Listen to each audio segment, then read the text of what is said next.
This video, I'll show you how to find blocked friends on Facebook step by step. If you've blocked someone in the past and want to review or manage your blocked list, you can do it through your account settings.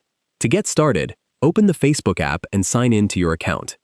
Tap the menu icon, then go to Settings and Privacy and select Settings. Scroll down until you find the Audience and Visibility or Privacy section, depending on your app version. Next, tap Blocking. This page displays the list of people you've blocked on Facebook. Scroll through the list to find the person you're looking for.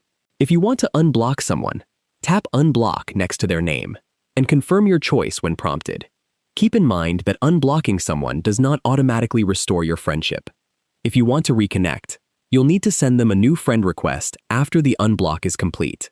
You can return to the blocking page at any time to review or manage your blocked accounts.